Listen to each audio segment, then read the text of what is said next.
following review may contain light spoilers for The Rising Storm and potentially Race to Crashpoint Tower. If you haven't read these books and want to go in blind, I recommend coming back to this video at another time. If you have already read these books or you don't care much for spoilers, then feel free to stick around as we jump right in. The Rising Storm by Cavan Scott is the first book in Wave 2 of Phase 1 of the High Republic. Did you catch all of that?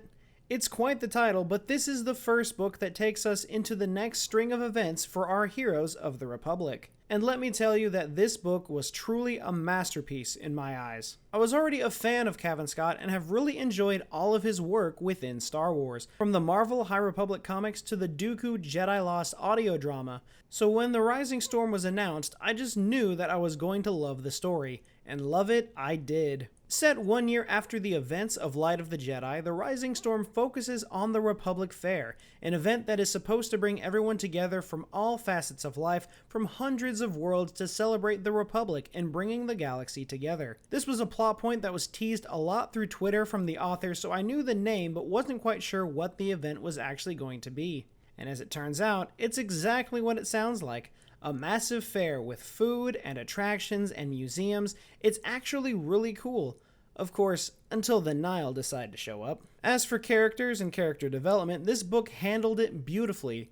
We had spent a lot of time in Light of the Jedi talking about the big three, Avar Kriss, Elzar Mann, and Stellan Gios. Stellan didn't appear in Light of the Jedi, so I was very much looking forward to his character in this book, and he instantly became my favorite. There isn't really a trait that makes him who he is. Stellan Gios is just an all-around well-built Jedi. I was never bored with his character when he was on the page, and when the perspective switched to a different character, I found myself saying, wait, I want to stay with Stellan for a little bit longer. But these transitions brought us even more characters, like the infamous Saber for Hire, Ty Yorick. This is another character that had been mentioned quite a bit during some of the online High Republic panels, and was first mentioned when discussing Cavan Scott's graphic novel, The Monster of Temple Peak, which focuses on Ty Yorick. But her character was also so much fun to learn about. She's calm and collected and will always help those in need, as long as they ask, and have the credits to spare. But what's interesting is that she has a not so great history with the Jedi Order, so I'm very interested in learning more about her backstory and what happened to her and why she left the Jedi Order. One of the things I love the most about the High Republic, The Rising Storm in particular, is its ability to weave in characters and story plots from other forms of media. We knew it was going to be like this from the start, but seeing it actually play out is so cool. We didn't get to see too much of that from the first wave, really only because Light of the Jedi, A Test of Courage, and Into the Dark were the starting points for the series. But now coming into The Rising Storm, we have characters coming in from everywhere. But not only that, but we have mentions of incidents from the comics.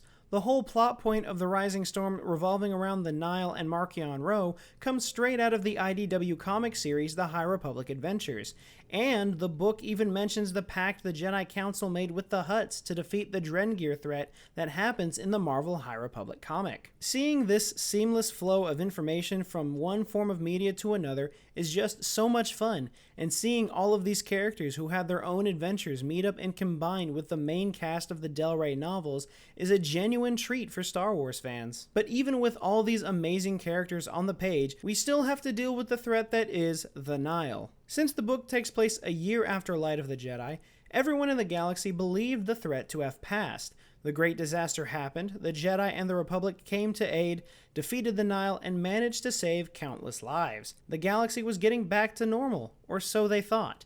The whole time the Nihil were waiting and planning their next moves. After attacking a Republic shipyard, some of the Nihil believed that they should take their reach further and plan an all-out assault on the Republic Fair, and wow does it turn devastating. I don't want to give away too much, but I will say that you will be shocked on every page and you will never expect the final outcome. But on that note, I do want to talk about the ending of the book here for a second, as it sets up for what is to come in Wave 3.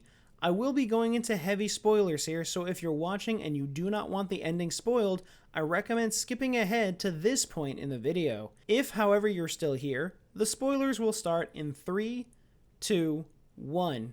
You have been warned. So the big underlying plot point of this book revolves around Marcheon Ro, trying to find all of these ancient artifacts in order to fulfill some grand scheme that his father Asgar was too afraid to do, involving something called the Leveler. We really have no idea what it is, but we may have gotten some hints about it in some of the High Republic ads.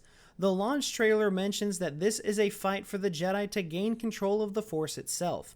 Naturally, everyone hated this because at first glance it doesn't sound right. Well, I think there's more to it than what was actually said, and it's because of the Leveler.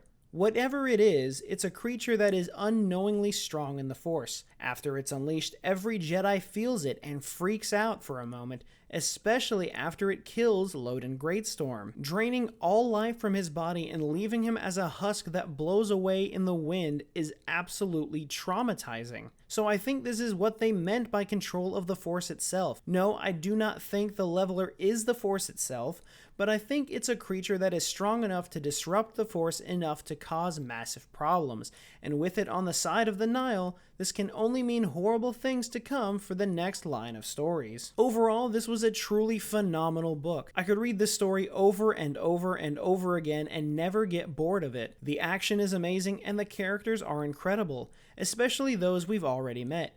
Most of the characters from the first wave return in this book, and we get to see how much they've grown and changed over the year gap between Light of the Jedi and The Rising Storm. It's really cool because it feels like us as readers are growing alongside these characters, almost as if it's in real time. It's still not over though, as we still have the young adult novel Out of the Shadows by Justina Ireland that will be coming out later on July 27th.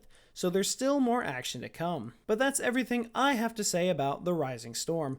But what did you think? What were your thoughts on The Rising Storm? How are you liking the High Republic so far? And what do you think we'll see in the next wave of books? Let me know all of your thoughts in the comments below. Be sure to like the video and subscribe if you haven't, and remember, the Force will be with you. Always.